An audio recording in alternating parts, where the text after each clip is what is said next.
Assalamualaikum warahmatullahi wabarakatuh. Halo anak-anak, apa kabar kalian? Ketemu lagi dengan materi bahasa Indonesia bersama Ibu Alifani Rasdiani SPD tentunya. Baik anak-anak, pertemuan berikutnya kita sudah membahas tentang apa itu pengertian berita dan unsur-unsur berita. Masih inget dong unsur-unsur berita apa aja? Yaitu A, di, simba. A, apa, di mana, kapan, siapa, mengapa, dan bagaimana. Kemudian setelah materi itu, kalian sudah paham? Sudah ya, pasti. Baik, materi berikutnya yaitu tentang struktur berita. Ada 3 macam struktur berita. Apa aja? Kepala berita, tubuh berita, dan ekor berita. Ingat ya, struktur berita itu ada 3. Kepala berita, tubuh berita, dan ekor berita. Ibu bahas satu-satu. Kepala berita itu adalah di dalam teks sebuah berita tentu harus sesuai dengan struktur. Pasti kalian sudah terbiasa dari kelas 7 membuat sebuah teks dengan menggunakan struktur. Nah, kepala berita itu di paragraf pertama yaitu diceritakan bahwa berita itu mengenai apa, di mana, kapan. Itu harus di kepala berita. Lihat teksnya. Jakarta, kecelakaan maut terjadi di Jalan Panjaitan, Jakarta Timur, Rabu 15 Juli 2020, tengah malam. Seorang mahasiswi menabrak 2 orang hingga tewas dan menyebabkan 1 orang lainnya luka parah. Ini dimaksud dengan kepala berita. Kenapa? Karena di dalam teks ini diceritakan di mana, kapan, kemudian siapa seorang mahasiswi. Kenapa itu harus duluan? Kalau misalnya di kepala berita tidak menceritakan tentang ini, tentu orang-orang pasti bingung, ini berita tentang apa? Kalau tidak dijelaskan beritanya apa dan kapan terjadinya. Yang kedua itu adalah tubuh berita. Tubuh berita berarti itu harus tentang inti berita. Lihat teksnya ya.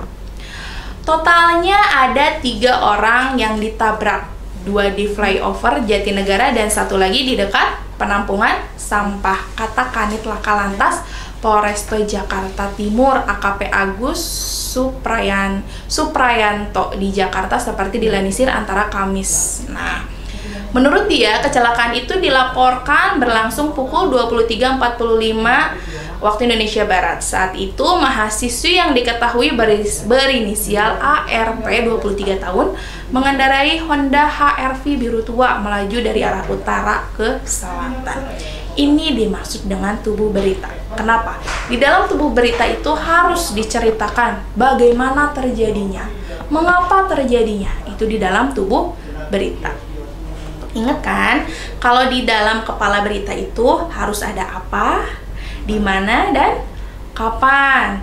Kalau di tubuh berita itu harus ada mengapa, bagaimana. Paham? Nah, kemudian ada ekor berita. Ekor berita itu adalah kesimpulan dari keseluruhan. Pada kecelakaan itu, Dadan Sujana bersama Doni Sanjaya meninggal dunia di tempat kejadian perkara atau TKP. Jenazahnya dibawa ke Rumah Sakit Polri Kramat Jati. Ini termasuk dengan ekor berita karena kesimpulan dari kecelakaan tersebut bahwa siapa namanya nih dinyatakan telah meninggal dunia dan jenazahnya dibawa ke rumah sakit. Nah, ini dari simpulan atau ekor berita. Nah, paham dari situ?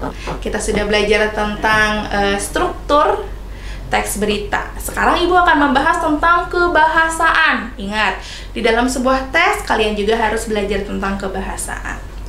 Yang pertama, kebahasaan yang akan Ibu bahas yaitu adalah bahasa baku. Bahasa baku adalah kata yang dipakai sesuai dengan kaidah kebahasaan. Tahu kata baku? Kata yang dipakai sesuai dengan kaidah kebahasaan. Jadi kata baku itu misalnya kalian tolong berikan buku ini kepada ibu. Berikan buku ini kepada ibu. Itu adalah kata baku berikan. Kata tidak bakunya tolong kasihin.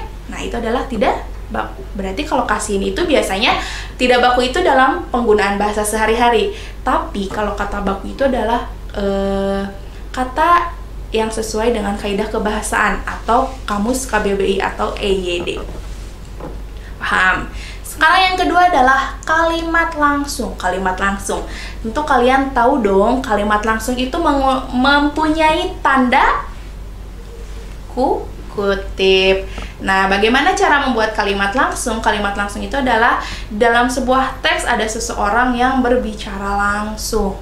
Contoh misalnya di dalam sebuah teks berita tadi ya. Lihat di dalam sebuah teks berita di sini ada kata kanit lantas. Nih lihat ya, totalnya ada 3 orang yang ditabrak dan 2 di flyover Jatinegara dan 1 lagi di dekat penampungan sampah. Ini ada tanda kutip. Kenapa? Karena ini adalah kalimat langsung yang disampaikan oleh Kanit Laka Lantas Polresto Jakarta Timur AKP Agus Suprayanto. Nah, ini adalah kalimat langsung yang disampaikan oleh si kanit tersebut. Kemudian, kebahasan yang ketiga yaitu adalah konjungsi. Tahu dong apa itu konjungsi? Konjungsi itu adalah kata penghubung. Tetapi yang dibahas di sini adalah konjungsi bahwa, berarti kata penghubung bahwa. Di dalam teks berita itu harus ada kata penghubung. Kemudian, yang keempat yaitu adalah kata kerja mental. Kata kerja mental yaitu adalah kata kerja yang terkait dengan kegiatan dari hasil pemikiran. Jadi kata kerja, tahu dong kata kerja. Kata kerja itu adalah kata yang melakukan sesuatu. Tetapi karena di sini adalah kata kerja mental, yaitu kata kerja dari hasil pemikiran. Apa tuh? Contohnya seperti berasumsi, membayangkan, berpraduga. Ya kan? Itu adalah kata kerja yang dari pemikiran.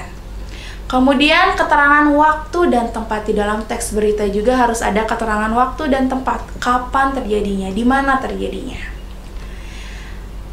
Kebahasan yang terakhir yaitu konjungsi temporal. Konjungsi kata hubung temporal itu adalah urutan cerita. Jadi artinya konjungsi temporal itu adalah kata hubung urutan cerita. Contoh, kemudian, setelah, akhirnya, awalnya. Jadi, di dalam sebuah teks berita harus ada kata hubung temporal. Bebas ya, boleh kemudian, boleh setelah, akhirnya, awalnya. Paham anak-anak? Nah, dapat Ibu simpulkan, jika kalian membuat sebuah teks berita, yang harus kalian cermati itu yang pertama, dari unsur-unsur berita adik Simba. Yang kedua, dari struktur berita. Kepala berita, tubuh berita, ekor berita. Yang terakhir, dari kebahasaan. Harus menggunakan bahasa baku, harus ada kalimat langsung, harus ada konjungsi bahwa, harus ada kata kerja mental, waktu dan tempatnya, kemudian konjungsi temporal. Nah, anak-anak, itu yang dapat Ibu sampaikan. Kita ketemu lagi di pertemuan berikutnya. Wassalamualaikum warahmatullahi wabarakatuh.